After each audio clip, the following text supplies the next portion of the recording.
Before the dawn had properly taken the sky, while frost blurred the edges of the world and the ravens muttered to themselves in the rookery, Bran Stark woke with the tight alertness of a boy who has taught himself to stir at the first hint of light. Sleep fell from him like a thin pelt shrugged from shoulders. He sat up, blinked at the pale chill hovering in his chamber, and listened to the muffled hush of Winterfell breathing. The stones had a way of holding their breath just before daybreak. He heard no clatter of buckets, no call from the well. Even the kennel's restless rustle had stilled. Somewhere far off, a gate creaked. Somewhere closer, water chuckled in its course through the hot springs, quiet but present as a low voice at the edge of hearing. He could have pulled the covers up to his chin, could have rolled to find a warmer pocket. Instead, he swung his feet onto the cold planks and hissed softly at the shock, then smiled at his own hiss as if he were an old man caught in a child's game. A thin sliver of breath showed when he breathed out. He breathed in, slow, deeper, and the air tasted faintly of iron and ash, of water and the memory of summer's green. Summer. He thought it, and the thought summoned a sound from the floor at the foot of his bed. A low interrogative a yawn cracking into a huff.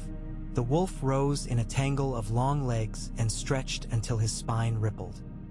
He had grown in the last months, tall and pale-eyed, brindled gray lightning toward his belly, his paws too large for his limbs.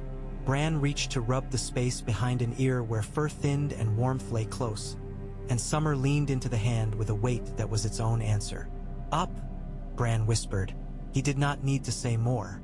The wolf padded with him as he groped for his clothes, pulling a tunic over his head, thrusting arms into a thick fur-lined surcoat with blunt, determined motions.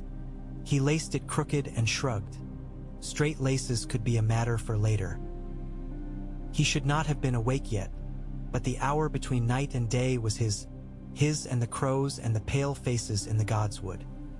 He had learned the steps of that quiet dance by living it. If he went now, no one would ask where. If he returned before the heat of the kitchen swelled into the yard, he would be no more than another boy who woke early and sought the cold for reasons only his body knew. He went for the door in his stocking feet and opened it without a sound. The corridor smelled of old smoke. Summer slipped ahead, his paws soundless on stone, a dark grace that made Bran's chest fill with something like pride. He loved climbing. The lure of the walls and the roofs tugged at him as it always did, but even now, even with the hour so fine and empty, he hesitated, one hand going almost of its own accord to the ragged scar he carried on his thumb from a foolish scramble 2 winters past. That same urge that had sent him scrambling to the highest tower could be mastered, he told himself as a knight mastered his horse. He could decide, not be dragged. There were other ways to stand above Winterfell and see. He did not take the old drainpipe that led to the granary roof, nor the chipped corner of the armory that always promised a fingerhold he might not find again. He took the steps. He did not call them steps in his mind. He made a small jest of them and called them stones in a row, but down and through and over the arch he went, his breath puffing, Summer a presence at his knee. He crossed a yard where hoarfrost stitched a fine veil over every surface, where the ground gave a slight hiss beneath his soles as crystals ground under his weight. He could smell the stables without seeing them. Horses breathe a particular fog into the air, a sweet rot and warm hide scent that found the back of the tongue. He slipped past the kitchens where no fires yet blazed and came to the gate that opened into the godswood. The gate was iron, old, blackened, and the moisture of Winterfell's ancient springs had left a thin fur of rust in the places no hand touched. Bran put his palm where many palms had gone, pushed, and the gate sighed a little, embarrassed to be heard. Beyond lay a garden that had never been only a garden. A stand of oaks and ash and a few stubborn beeches, the earth banked and shaped by memory, the path rutted by footfalls across centuries. The air inside felt different, as always. Cooler and in some way more exact, a breath drawn through teeth rather than parted lips. He could hear the little stream at once, more urgent against the silence than the springs in the keep's walls. Summer went before him and then circled back, as if to loop Bran into the day. The heart tree stood beyond the stream, an old and patient white with bark like bones seen through milk. Its red leaves had hung on longer than elsewhere, defying frost, and one now let go. He watched it drift and settle on the water and the turn took forever. A boy can be taught prayers as if they are a set of phrases to be repeated until the mouth knows them like a song. Bran had been taught, and had repeated, and had bowed his head by rote. But there were mornings like this when the words took on marrow, when the shape of them grew deeper inside him. He knelt on ground that held cold without malice, and he put his hands palm down upon that ground, and he looked at the weeping face carved in the pale trunk. He did not think the carver had made the eyes so deep by accident. He whispered names. He did not know if gods needed names. He spoke them anyway. When he rose, he felt heavier and lighter at once, his blood more persuaded of its duty to move. The sky was shading from iron to soft lead. Somewhere on the ramparts a figure would be stamping its feet to wake them before the bell. He did not want to leave. He did not want to be discovered. He walked the narrow path out again, the wolf with him, and when he reached the gate he paused with his hand upon it and looked back. The water caught a thin light and held it like a small fire cupped in both palms. The yard beyond was waking. He could hear men's voices, low, the sound of something being dropped and then a soft curse. He could smell bread, the first loaves set near flames to rouse. He slipped along the wall and tasted the teasing gladness of getting away with something, then saw a figure in the corridor beyond the second arch and recognized the tilt of the head, the way the light found burnished auburn hair, the shape of hands that seemed always either to be stitching or toying with a ring. "Mother," he said, not sorry. Catelyn's face at that hour always held a kind of softness, as if the light had not yet found it necessary to shape her expression into the precision she wore later. She took him in, the damp at his knees, his crooked laces, the gleam in his eye, and shook her head without unkindness. "You will make me old before my time," she said. She did not raise her voice. She never did when it would tighten a moment that might otherwise pass. "I did not climb," Bran said, and because he turned the truth in his hands like a stone to find where it fit, he allowed himself a small, proud smile. "No," a question that knew the answer already. "I took the stones in a row," he said, and she laughed without sound but with all the warmth of one. She touched his cheek with the back of her fingers, a mother's touch that always left the ghost of comfort in its wake. Summer's muzzle nudged her sleeve and she rested her hand briefly on his head. Summer looked at her with that solemnity wolves had, as if they judged and found mortals quaint but lovable. "There will be porridge," Catelyn said, "and Maester Luwin will expect your thoughts about the lineages of the North. You promised him last evening you would come prepared." "I am prepared," Bran said. He was not as Luwin would define it. He felt the twist of that just behind his ribs and squared himself to it. "I will be more prepared by the time I sit." They went toward the smell of the kitchens. He was always aware of his mother walking. She did not hurry, and yet he could feel in her the quickness she would not waste on a morning like this. A lady keeps her pace, Father had said once, and Bran had puzzled over it then and puzzled less now. Pace declared itself. Summer peeled off toward the yard, drawn by the thought of a scrap with his brothers, and Bran let him go without leash. The kitchen was all bustle and warmth, and steam fingering the air in wet curls. A serving girl looked around with her mouth already forming apology, and then saw it was Catelyn Stark and let out the breath with relief. A boy wove around a bench carrying a covered pail. The cook raised a spoon as a scepter and gave a command that could have been either culinary or military. Bran's stomach folded and then opened again at the scent of oats and honey and what might be dried berries if the gods were kind. He ate as boys eat when they do not think anyone is watching. Quick, attentive to the next bite before the mouth has finished the first. His mother hid her smile in her cup. When he slowed of his own accord, she reached and plucked at his laces, unlacing, lacing, pulling the cords into a crisp, firm bow. "A lady can choose a pace," she murmured, eyes on the task. "And so can a boy. Laces must be tight enough to hold you and loose enough to let blood move. If you tie them so hard you cannot feel your feet, you will step like a man in wooden shoes." He looked at her as if he had discovered something new. "I won't," he said, and believed it. His laces were tidy and his feet felt very much his own. The yard had lost its first thin skin of quiet. Men moved in it now with the purposeful care of those who had done these things 1,000 times and knew no two mornings were the same. Ser Roderick's voice carried, already hoarse and thickened by years of honing it into an instrument. Bran's blood answered that voice the way it always did. His feet were already turning toward the sound when a hand touched his shoulder. It was Robb's hand. Robb's hands were warmer than Jon's, and held differently. Jon's touched you like a promise. Robb's like a brother who thought he had been always there and always would be. "Where have you gone off to?" Robb asked with a mock severity. He had taken on the practice of sounding like father when he gave an order, and sometimes he fooled Bran and sometimes he did not. Lewin's been looking twice at his ledgers this morning, and when he does that he starts giving sums.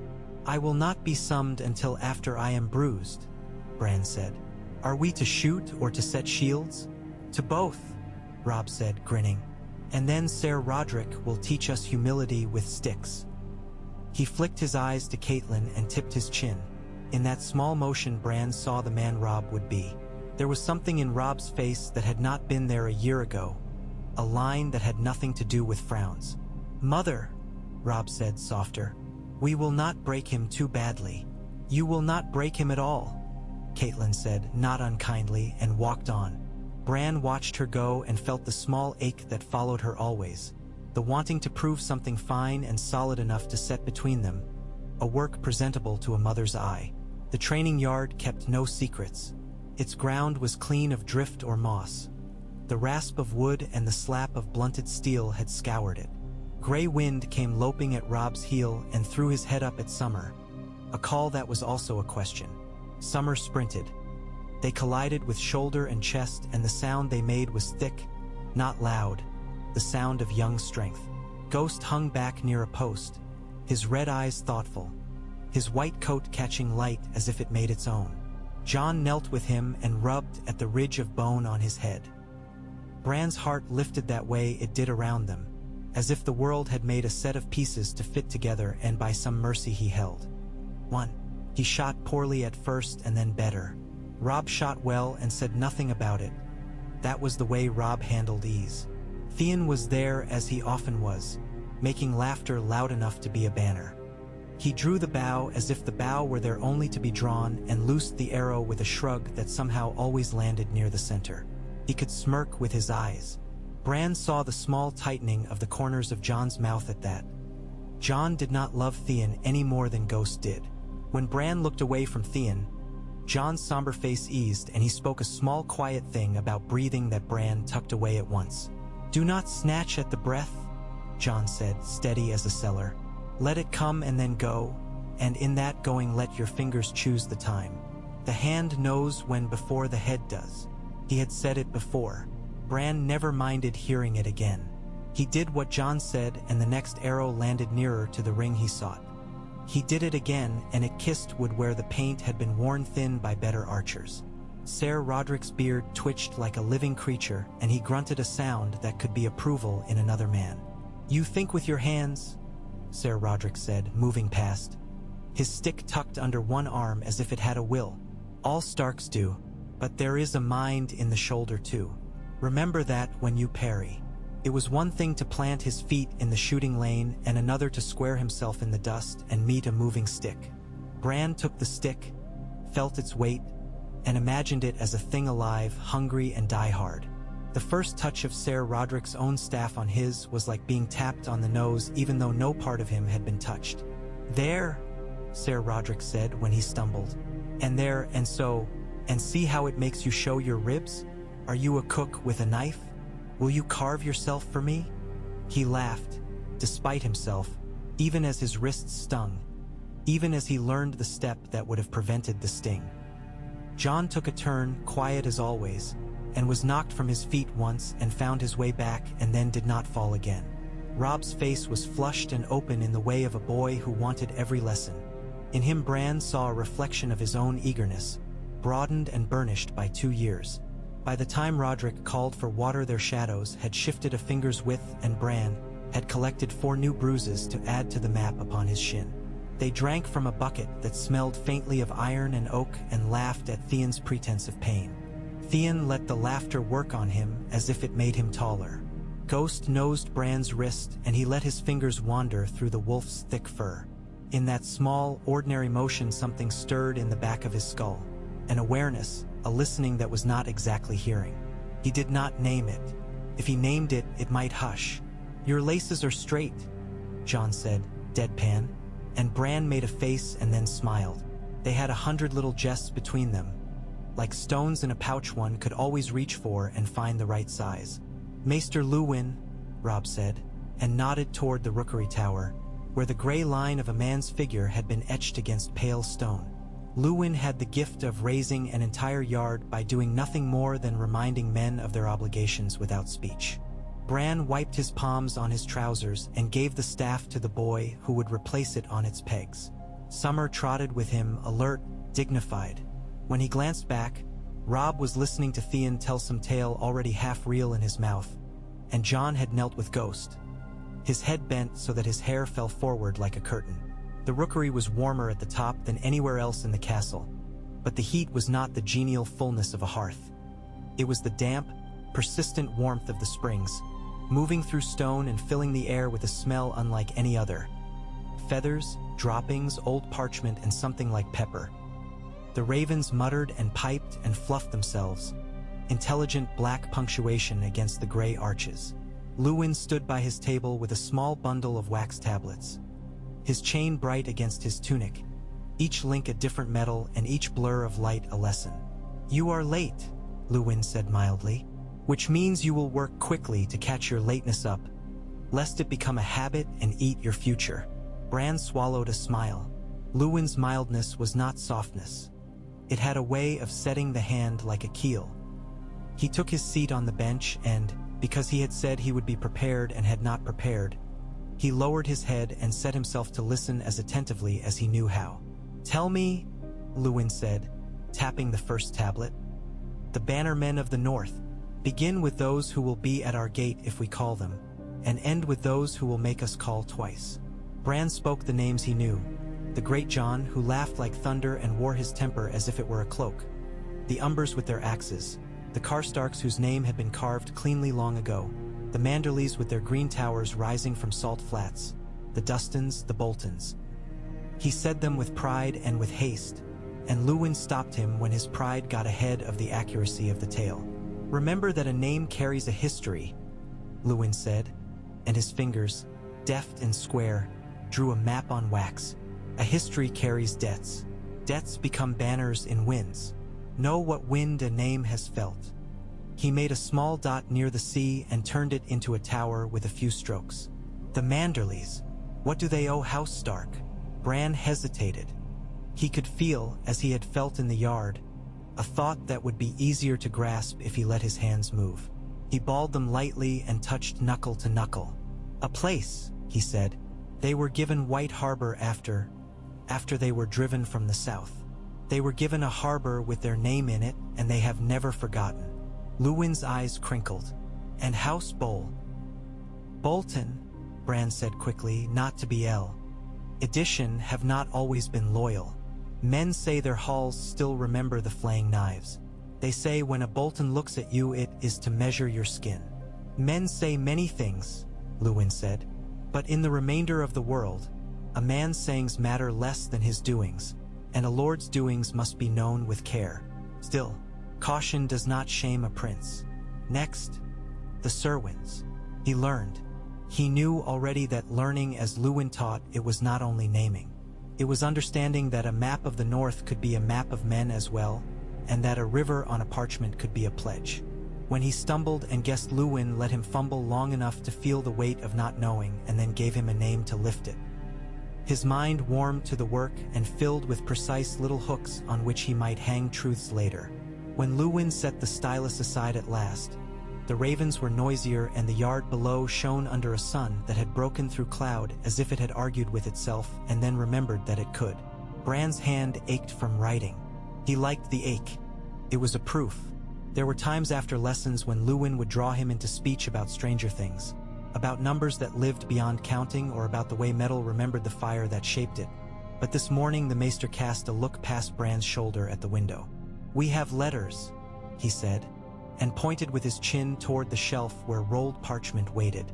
Matters to be set into neat words for your Lord Father's neat seal.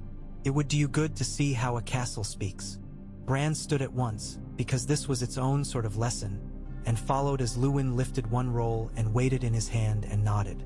Ser Helman Tallheart, Luwin read. His steward's hand is neat and ignoble. It will say that the bridge is pulled from its pins by spring thaw and must be set anew before the ice runs. It will say that there is a surplus of barley and that he will hold it until he knows whether to sell south or store for strangers. He should store for strangers. There are always strangers when roads go bad. They went to Father's solar. Winterfell stones had such age in them that sometimes, passing through, Bran felt something like language under his feet, as if the castle were telling him its own story in a tongue he was born with and had forgotten. Ned Stark looked up from his work when they entered. He wore the solemn humor of a man who kept court without pomp. It sat as naturally on him as snow on a fur. His smile, when it came, altered his face less than one might expect. It made a window where there had been a shield. "Maester," Father said, and then to Bran, "How many bruises?" "4," Bran said straight. "2 earned, 2 instructive." Father's mouth twitched. "We all bear instructive bruises. I hope to keep mine small." "It would help if the world were smaller," Luwin said dryly, laying the parchment upon the table. "Ser Helman writes of bridges and barley." "Of course he does," Father said, reaching for the roll. "Bridges and barley run half the world. The rest is pride." He broke the seal and scanned, lips moving slightly as his mind made steps along the words. Bran watched him. He always watched his father write, because there was a discipline in it different from any other he was learning. He saw the way Father pressed the quill, the way his hand paused before closing a phrase, the way he chose not to say things and let that silence say them. A lord's speech was often what he did not write. When Father lifted his head, he tapped the quill once upon the lip of the ink jar and looked across at Bran with a thought behind the look. "Tell him," Father said to Luwin, "to set the sill again with stones if he can find them. Wood swells and shrinks, stone only shifts. Tell him to hold his barley. It will be needed. Mention no reason. Reason makes men anxious." "Very good," Luwin said, dry and amused together, and set to drafting. Bran stood companionably at his father's shoulder and read upside down as the maester's script flowed, thinking about how a bridge was not only wood and rope but the idea of getting to the other side. How men might grow angry if the getting became harder. How a winter in earnest would make all grievances colder like water turned to ice. When they left the solar, the air felt fuller in Bran's lungs, as if knowledge had weight one breathed. The day was properly up. He had a mind for food again after nothing but porridge and a bite stolen with Robb in the yard. He had a mind also to see old Nan and wheedle a story and to walk the circuit along the inner wall as far as he could without making his mother sigh. He had a mind to do 20 things, which made him grin because he had only one body. Summer, when he found him dozing in the shade of a barrel, rose at once with that quick transformation from rest to readiness only wolves and soldiers possess. On the way toward the west wall, Bran crossed a small knot of men clustered around the kennel. The master of hounds was speaking in a low, coaxing voice to a bitch heavy with pups. She nosed his palm and lay with a groan of effort. The smell there was rank and honest. A stable boy, one of the boys who watched horses learn and forget their lessons, looked up and saw Bran and flushed with the sudden awareness of rank. Bran recognized him by his ears. The boy's ears turned pink when he was embarrassed. Bran nodded to him as if to an equal, and the boy's shoulders loosened with surprise. He took the inner stair to the wall walk and stepped out into the shallow wind. This was where he might have climbed. This was where his body sang for it, and he let his hands rest on the cold top of the parapet until the singing grew less clamorous. He had learned the feel of the stone, the places where it had borrowed warmth from the day, the places where it kept its chill like a private comfort. From up there the yard was a pattern he knew well and still loved, say. Ing. Figures moving like letters on a page, the colors of cloaks and the dull shine of steel, the trampled oval of the training ground, the small square brightness of the weirwood leaves beyond the roofs. A pair of ravens cut across the sky in brief black strokes. Summer's nose lifted and he breathed them. The long, deep breath that recorded as much as it consumed. Bran imagined it, and then he did not need to imagine it, he felt it. The way the wolf's attention moved through the world, the way scent made a map in the air. It came to him sometimes like that. A wash, like stepping into a pool where cold seized the ankles and then settled into hum. He could feel the smell of old snow and roused ash, of horse and rawhide and dog, of the men he named day by sweat and leather and tallow. He stood very still then, because stillness made it come clearer, and for a heartbeat the world belonged not to eyes but to that other narrowed, precise sense. Summer touched his knee with the top of his head. Bran exhaled. He did not tell anyone. He would tell Father, he thought once. Thought even now as he looked down over Winterfell's day. He would tell Father when the telling was ripe. Father did not fear the old ways, not like some men south. Father would not laugh, but he would ask 1,000 questions with his eyes, and Bran did not yet have answers to fit in those places. Bran! Oh, Bran! It was Theon bellowing from the yard, careless of quiet. Theon's voice had a brain quality when he wanted it to, and today he wanted it to. Bran looked down and saw him with a sling over one shoulder, grinning up as if they had shared a jest in secret. "A ride," Theon called. "Are you coming to gnaw the same bit of dirt? Or will you test your courage past the gate? We shall find out if the wolfswood remembers your family as fondly as you remember it." The temptation struck hard. Bran felt Summer look where he looked. He thought about duty and about lessons he was not eager for, and then he thought about the way the trees put their branches together overhead in the wolfswood so the light came down in drops, and he thought about how his heart beat better when he could hear hooves. He was already moving down the stairs. They took 3 mounts from the remount string. Bran's small, sturdy Garen who loved him beyond any skill Bran had in the saddle. Theon's taller, nervous brown, and a gray for the guard who would not let them pass the gate without a man to count numbers and keep them from foolishness. Summer trotted wide, because wolves did not like hooves at their heels. They went through the gate at a walk, and then at the line where cobbles gave way to dirt they broke into a canter. Theon whooping like a fox with a chicken, Bran laughing because the wind teased tears from his eyes and because he liked the feeling of being roasted in the moment. The wolfswood was what it had always been, with its slow shift of species and its stubborn insistence upon itself. Needles were brown where they had fallen, green where they held, glossy where the frost had put a thin polish on them. The ground had a give to it like bread pressed with a thumb. Bran leaned forward and patted the Garen's neck, feeling the strong pulse under the coat, that thud that made a drumbeat in him to answer. They followed the first trail and then the second, and then Theon insisted on following no trail at all for a short stretch because that was who he was. Summer ghosted to the right, testing, then came wary back to the inner arc of their ride. They saw a hare and did not chase it. They saw a hawk and watched it without calling out. They saw a deer's track and breathed it and let it alone. They were not gone long. Winterfell's presence lay on Bran like a hand on the back of his neck, firm and cool, guiding him gently home. When they returned, the yard wore a different aspect. The colors seemed brighter, voices a little louder. There was a rumor in the air like a smell. People looked over their shoulders more than the scene warranted. People did not whisper, but their mouths held ready for it. He found out what it was in the rookery because Luwin always knew first. He went there after he put the horse away, because he knew to look where knowledge gathered. He found the maester with an unbroken roll of parchment in his hand, the wax still gleaming where it made the mark of the stag crowned. Luwin's face did not look any particular way, and that itself was a shape of expression. "From the capital," Bran said, because he wanted to show Luwin he saw. "From King's Landing," Luwin said, and lifted the roll as if it were a cup not yet drunk from. "From Robert Baratheon, who was your father's friend when they were boys and 7 feet tall at least, if one listens to their stories of themselves." He was making a small jest, which meant there was something under it. He broke the seal with a thumbnail and read. He read again. He adjusted his chain in a habitual little motion, lifting it so that it lay smoother where one link had pressed against his neck. "Well," he said into the quiet. Bran knew better than to pester. He waited. He watched the breath move in Luwin's chest, the parting of lips, the way the eye flicks that mean a mind is performing careful sums. "The king comes north," Luwin said then.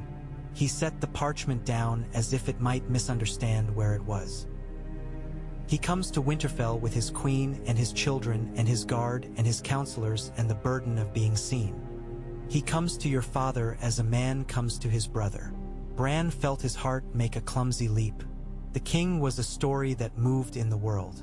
The king was something old Nan had named to him with her voice on winter evenings.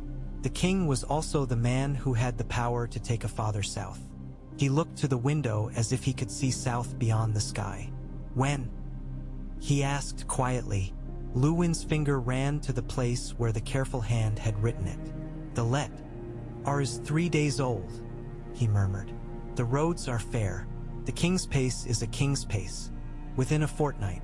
Within a week if the gods think it a jest to hurry him along." He did not run to tell anyone. He stood instead beside Luwin, feeling summer stir at his knee, and watched the ravens preen on their perches and nap with their heads tucked and wake to speak a single projected syllable into the day.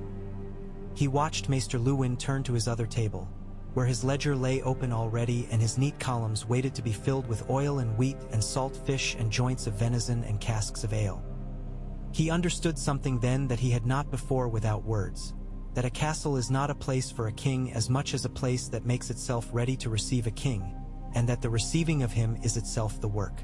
Winterfell began to change by inches and then by strides. Men scraped where they had not scraped for months. Women took rushes old enough to know stories and burned them and laid new. Spits were cleaned to a shine, and boys in the kitchens rubbed their arms where scald and scrape had taught them alertness. Bran discovered he loved watching such industry because it made a web across people he knew individually, a joining that gave him more joy than the parts alone. He walked among them with a cautious care not to be in the way and not to be unhelpful. He fetched buckets though he need not. He held a door. He shared a joke with a man who had that morning wept over a burnt honey cake where no one else saw him. Small acts are pebbles that steady vast walls, he thought, pleased with his own metaphor and then made shy by it. The day they gathered to watch the royal party approach, the sky had the clear, hard blue of a day after a night that had been colder than it needed to be. Bran wore his best tunic. He had grown, and that had meant Catelyn and her women had stitched through the dark to let seams out and add a gusset. He wore a cloak that had once been Rob's and did not mind that it was. He stood with his family upon the steps to the great hall, and the air beside him felt like the air before a storm, electric and poised. Winterfell stones seemed to watch as keenly as any eye. The banners came first, like letters on a wide and elaborate page. The crowned stag on black, bright even at a distance. The lions of Lannister red as blood in a story. The horses were well shod and well fed and tired with the neat, contained tiredness of creatures trained to carry their weariness without complaint. The men were similar. Bran's pulse quickened as they drew near and then quickened again when his father moved a step forward and the man who was king did the same, and the years between boys fell away from their faces as if the distance were a thing that could be burned off like fog. Robert Baratheon was larger than the story and also exactly it. He had the barrel of a man who had once been a spear and then chosen to become a cask, and he smiled with a generosity that made room on a step where no room had been. He clasped Father so hard that, for a moment, Bran thought two men might go down together. Father's laugh, rare and deep and honest as fresh well water, came, and then the king had both hands on his father's shoulders and said something, and Father said something back, and the castle exhaled. Bran could not help but search behind the king as well. He saw the queen, her hair like a poured gold he had only ever seen as jewelry before, her mouth cool, her eyes resting on everything in turn and judging it. He saw the princes and princess, the tall boy with yellow hair who barely turned his head to see the north, the younger with his chin set square, the girl who rode straight-backed and mocked nothing with her face. He saw the Kingslayer, bright as a coin, bright as a threat, so handsome he looked like something carved as a warning in a temple. Do not trust beauty. He had the exact grace of someone who had never stumbled before a laughing crowd. Bran watched him without meaning to. Bran did not look away. For a single heartbeat, the man raised his eyes and met Bran's and smiled a small strange smile that could have meant anything at all. They feasted that night as if Winterfell loved noise, and perhaps it did after the months of quiet. Bran sat between Sansa and Arya, which meant he sat between two kinds of impatience. Sansa's words had gilding on them and Arya's threw off sparks. Bran drank both. The meat was good and plentiful. The ale became other people's courage. The minstrels played as if their future depended on it, and it did. Bran watched his father and the king drink together and tell old tales that meant less to Bran for what they were than for what they made his father's face do. Catelyn's smile shone with a light that no candle gave. She had made this feast happen in a dozen pieces that now came together. There was always a moment at such feasts when Bran's own noise within him hushed, and he became something that watched more than participated. It came now when the songs changed from merry to brave, when Theon's laughter got the shade too bright that meant he wished he were of this party rather than in it. Bran found the king's queen with his eyes and studied her with care. She had put her hand on her cup in a way that kept the hand from being idle. She watched the room as if every flagon and every man were a piece on a table she had learned to move without letting anyone see her fingers. He did not like her and did not know why and did not pride himself on the disliking. It was too easy, perhaps, to read a face so fine as a mask. He looked away to find his mother and saw instead Maester Luwin, his expression thoughtful, the chain at his throat like a line of stars. When the king and father left the hall together, with that old awkward tenderness still hovering like a cloak over their shoulders, Bran felt the air shift. It was as if, for a breath, Winterfell stood at a crossroad. DS neither visible nor marked, and the castle itself did not yet know which way to lean its weight. The next morning Bran woke when the light did. His body rose eagerly to habit. He went, as was his way, to the godswood first, and kneeling there he heard the rustle of a footstep on leaves before he saw that he was not alone. Father stooped under the red leaves, his face set in that careful calm that meant much and was meant to mean nothing. Father's eyes went to the heart tree and then to Bran. "You heard," Ned Stark said, and it was not a question. "The castle spoke," Bran said, his mouth dry and his heart like a drum low and slow. "The king asks me to be his hand," Father said. He did not put weight on the word asks that would make it a lie. He did not wink or snarl or do anything at all but place the word in the air where it might lie between them. "He asks me to come south to be his right and his judge and his counselor. He asks me to leave this place and you and all that I am bound to, and to return with this honor like an iron yoke on my neck." Bran did not move. A leaf let go above and tiled slowly down and came to rest on his father's shoulder like a small blessing or a small red hand. "Will you go?" Bran asked. His voice sounded to his own ear like someone else's careful voice.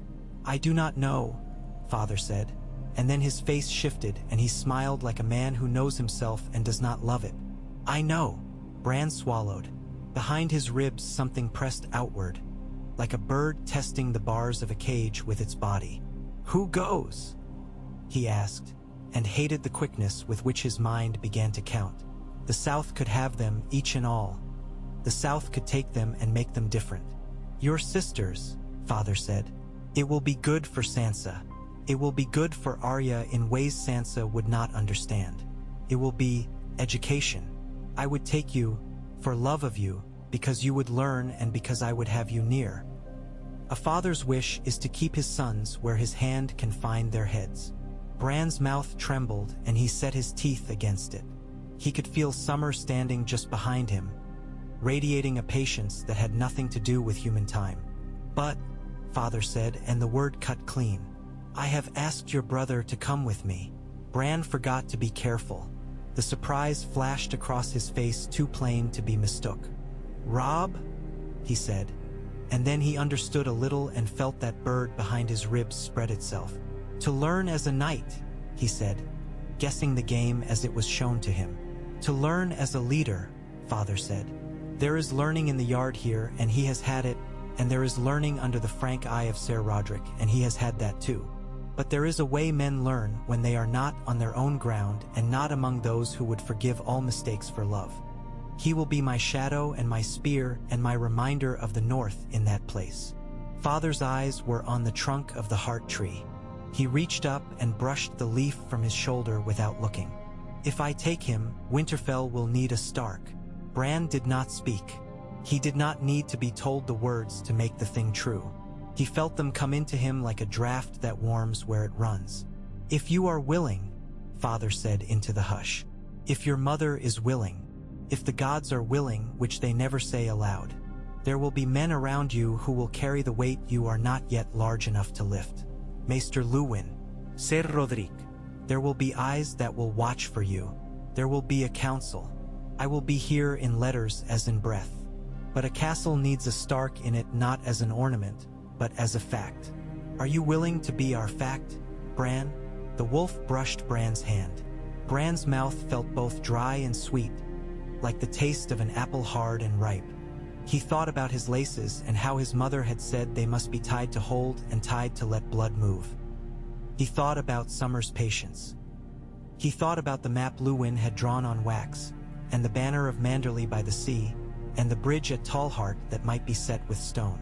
He thought, above all, about the way Winterfell breathed through him, not in words, but as the warmth of water through walls and the old whisper of leaf on leaf. "I am willing," Bran said. "If you will teach me, if you will trust me." "I will teach you," Father said at once, without drama or pause. "I do already more than you know. I will trust you. I do already more than I say. We will not speak of it as if it were heroic. We will speak of it as if it were ours to do." Bran nodded. It made something catch in his throat, and he swallowed and looked up at the face in the tree. It wept red. It had wept for longer than anyone alive could remember. Sometimes, in certain lights, the weeping looked less like grief and more like the widening of an eye to take in more of the world. Catelyn did not argue long when the subject came to table. She held her husband's gaze as if there were a string between them. She looked into Bran's face as if she could count all his years and run a finger over each. "He is young," she said, and then, after a breath in which Bran almost felt the exact weight of the word, "And so was his father when his father was called." She reached across bread and meat and touched Bran's knuckles with the back of her hand. "We will make you ready," she said. It was not the words that took hold of him, but the we in them. He set himself to hold steady under the hand that now lay upon him. He was a small column, round still. He would become square as the need required. Those days became a pattern of lessons set tighter, of duties elevated from play. Luwin's maps became more intricate, the stories behind the names more loaded. Ser Rodrik drilled him less as a boy who might one day ride and more as a boy who would need to stand and be seen. He learned to listen while keeping his body quiet. He learned to hold a room in his eyes without letting all of it overwhelm. He learned, this an odd small skill, how to sit a moment longer in silence when men expected the Lord to speak too soon. Catelyn taught him how to ask for what a kitchen could give without making a kitchen hate.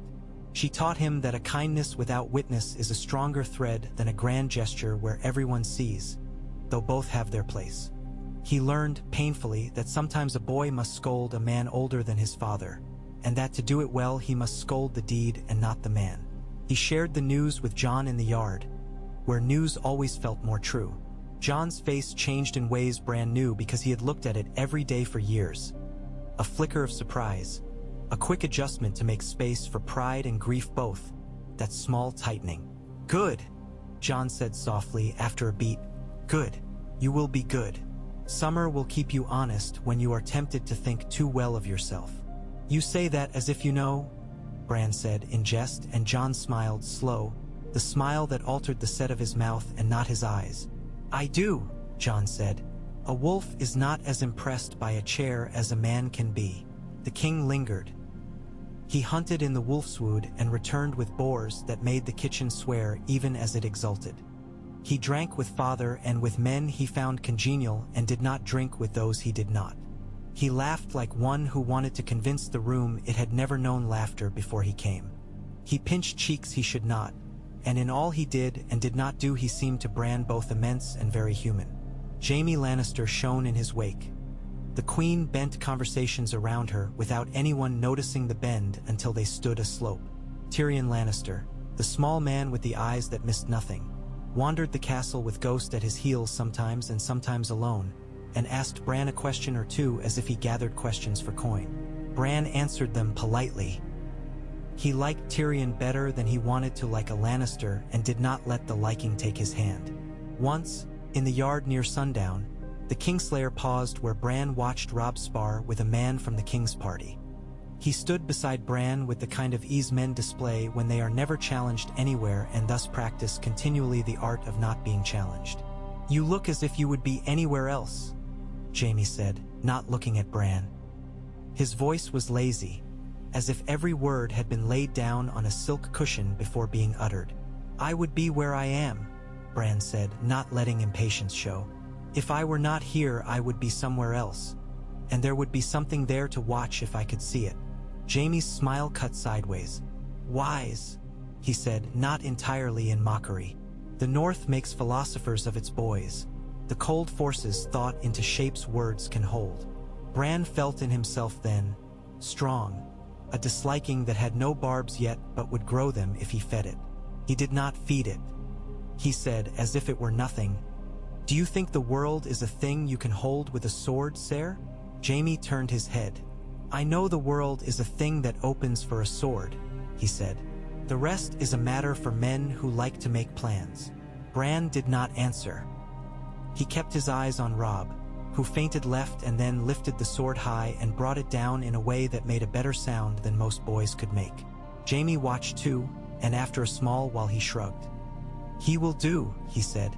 "South will hurt him and he will learn. It hurts us all in the places where we expect it to kiss." Bran did not like him. He liked the way Jaime told the truth and made it wear a villain's cloak. The day came. They said their goodbyes in a dozen ways, and then their farewell once. Sansa was all brightness and tremble. Arya was all scowl to hide the tremble. Robb was a shape dignified and awkward at once. Catelyn looked as if she had removed her heart and placed it in a safe box and would not, under any circumstances, open it until opening made sense. Jon stood aside, which was how Jon stood by those he loved. With Ghost he blurred into a pale-hooded watchfulness. Father had a jest for Bran, and a look for him that was all the jest contained and more. "Do not go looking for dragons in the cellars," he said, as if Bran were 6 and not more. "If you find one, feed it Luwin's old boots." "Luwin's boots are too stringy," Bran said, with a straight face, and Father's breath of laughter was the sound Bran had wanted to gather and keep. "I will put my hand where it belongs," Bran added lower. "I will keep the chair warm without warming myself too much." Father kissed his head, which he had not done in public since Bran had grown a handspan. The kiss was not embarrassing because it was so matter-of-fact, like giving a man his sword. "When you kneel in the godswood," Father said then, very quiet, "say my name to the tree, and I will say yours to the gods I hope still listen in the south." "I will," Bran said. He stood on the steps and watched them go. Banners tipping and rising, cloaks streaming, the sound of hooves like distant rain on slate. He held his face where it was until the last bright edge of the king's tail had vanished beyond the gate and the echo of their going became only memory. The change lay on Winterfell like first frost, a lace over everything and in all the cracks. Bran kept to the pattern they had made for him and found in it a deep comfort that did not feel like a cheat. He sat at table with the people who had work and those who had grievances and learned to tell which was which. The complaints came in along 2 paths, genuine and practiced.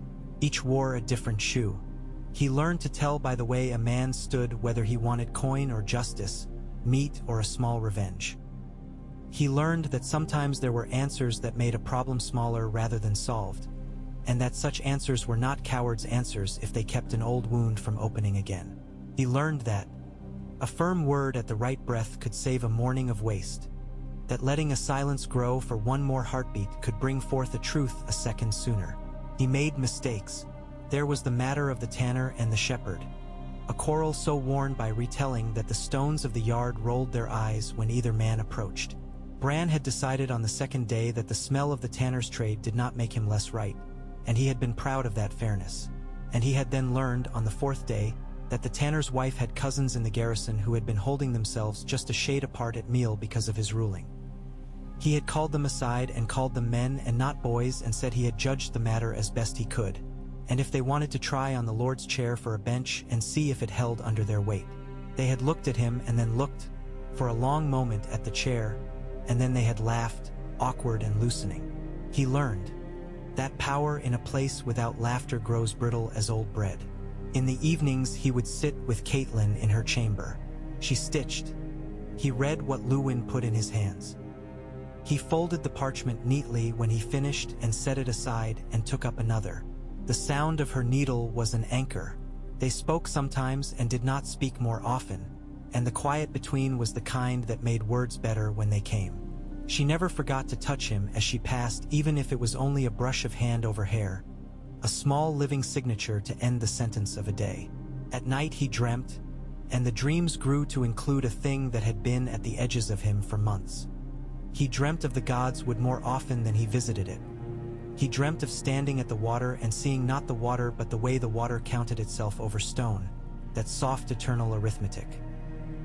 He dreamt of the castle with no people in it, and with all the people in it in a rush as if the day had been unpaused, and he could not find the place where one made the difference between those two states. He dreamt of summer running under the winter-bright moon and knew the exact place on the west wall where frost bloomed into crystals like tiny stars. No one in those dreams spoke. It was not dream-walking as old Nan would tell it. It was a listening. 3 days into the king's absence, a raven brought a small letter. It said very little that a message might say to be secure, and it said everything that needed saying. We are well. We have crossed the last river. I will write again when we may. Tell the heart tree I kept my promise. Bran stood with the letter in his hand, the ink fresh enough in smell to make him understand how quick this message had flown. He took it to the god's wood and spoke it aloud to the tree. The red leaves moved without wind, and he laughed at himself for thinking it an answer and then laughed again because the laughter itself was answer enough. He gave the words to the water and watched the surface accept them without ripple. That evening, as the kitchen set to work the second barrel of salted fish with a kind of fatalism that left no room for art, Bran climbed the inner stairs again, his old urge tugging with a playful persistence. He would not climb the forbidden places. He would not. He took the stones in a row. On the parapet, the cold bit with the right teeth. He stood and let his eyes roam. He felt the world through summer at his side in a small rush of sensation that made him shut his eyes and open them again, as if he were not sure whether waking or sleep was the better medium for such things. You should wear thicker gloves, a voice said, nearby. Bran turned and saw the small man, the dwarf, standing a few feet away with his cloak arranged around him in a way that made him look at once invisible and conspicuous. Tyrion Lannister had a face that seemed carved for skepticism and then softened by a lifelong practice at actually listening. My hands are warm enough, Bran said truthfully, flexing the fingers to prove it to himself. If they get too warm, I shall forget to feel. Some men would sell their swords for such wisdom, Tyrion said lightly, and some would call it foolishness and then, later, wish they had kept their fingers. He looked not at Bran but at the stretch of land to the south where the Kingsroad cut its discipline across the world. How long do you think it will be before Winterfell misses the sound of your father's boots? Bran had not been asked in that way. He thought, it misses them now, he said, but it does not notice the missing all day. It notices it at particular candles. Tyrion turned his head. Ah, he said softly, amused. At candles, yes. For me it is when the kitchen forgets the salt. One thinks one can do without, and then one tastes and one cannot. Bran did not know why he said it, but he did. I am to be the fact of a Stark, he said. Are you? Tyrion said. His eyes sharpened. He did not sound surprised. A fact is a useful thing if it can be moved from table to table without dropping crumbs of itself. He came closer then, careful of summer. The wolf did not growl. He merely rose and looked. Do not be ashamed to like it, Tyrion said very low, no mockery at all now. The work, not the trappings. The work. Do not be ashamed to take a child's joy from ordering a thing well and having it obey. Shame is a tool of those who would see you do less well than you might. Bran did not know then whether to trust a Lannister's gift.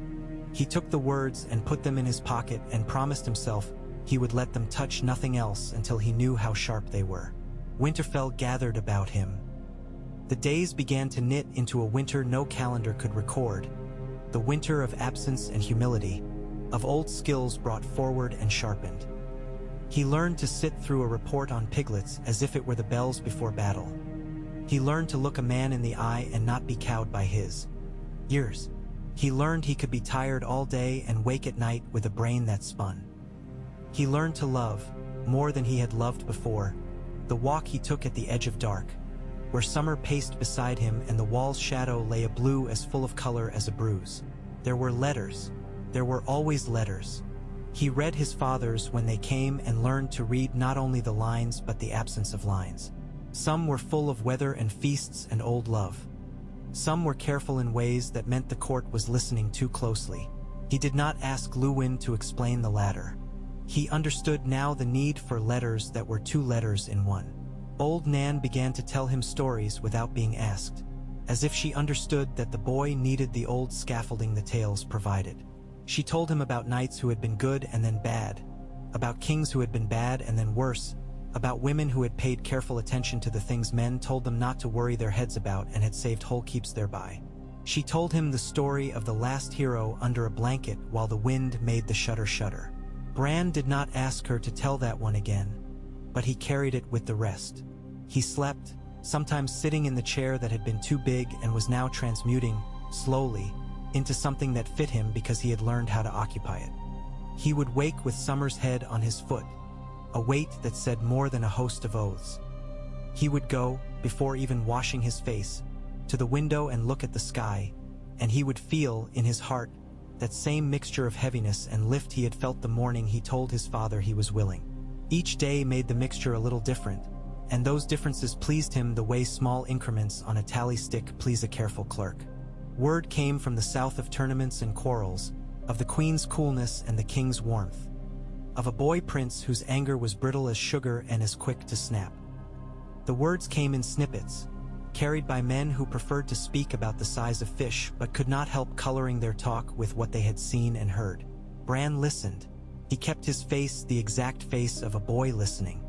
He let Luwin translate, and did not ask the questions that would have made the men look at him as if he were older than he was. It snowed one afternoon without warning and then stopped as if someone had shaken the sky and then set it back right. Bran stood and watched the flakes fall through the square of the yard and disappear into the stone's warmth. A raven cackled at a private joke. Summer shook himself, and the last light of day ran across his fur like a hand. Bran put his hand on the wolf's back and felt the deep, slow breath. He shut his eyes and saw the King's Road stretching south, the line of black that marked it, and he saw, or thought he saw, the fork where it snaked west toward the Riverlands, and he tasted, just for a heartbeat, dust in his mouth. It was not a vision. It was not anything he could name. It was the way one knows when someone is about to speak even before the lips part. He opened his eyes and breathed again. Winterfell was. He put his palm flat, as if taking an oath to nothing and everything, and the wolf leaned into it. Later that night, sitting at his mother's table and eating the stew that had more turnip than meat, he felt in the skin of his arms a small rising of hair, as if a chill had brushed past him that had nothing to do with the wind's mischief at the shutters. He looked at Catelyn to see if she felt it. She did not. She was counting stitches in her head.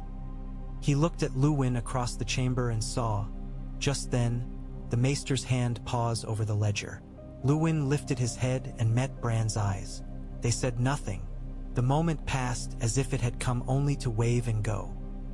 In the morning the raven came, a black note written upon the sky, a message that would plant its feet on the rim of the rookery basin and rasp its news as if it were angry to be the bearer. But that was for morning. This night belonged to Winterfell like so many nights before it had, and Bran, who had learned to hear the castle's breath, sat and breathed with it, his chest rising and falling in a rhythm he knew and would know long after. He washed his face, later. He put out one candle and then the other. He went to his bed as he always did, folding himself into the shape he had made there. Summer curled on the rushes with the casual majesty of one who knows every place belongs to him if he chooses. Bran closed his eyes and watched the line of the King's Road again across the red inside his lids and counted the breaths until sleep took him. If he dreamt, he did not remember it upon waking. He remembered only that sense that someone had called his name somewhere far off and then decided not to, and that the decision itself had made the night grow a degree darker. The day would come. Letters would be opened. The paths that men made with their feet would lead them where paths always lead, to doors they opened or did not. Bran would stand at one of those doors with his hand upon the latch. He would not know then, not fully, what would gather on the far side of the timber. But he would open it when it was time, steadily, like a boy who had learned to tie his laces so they held and released in equal measure, like a lord who knew the weight of stone and the shift of bridges, like a son who remembered to say names in a place where names are always listening. And Winterfell, in its age and patience, would listen back.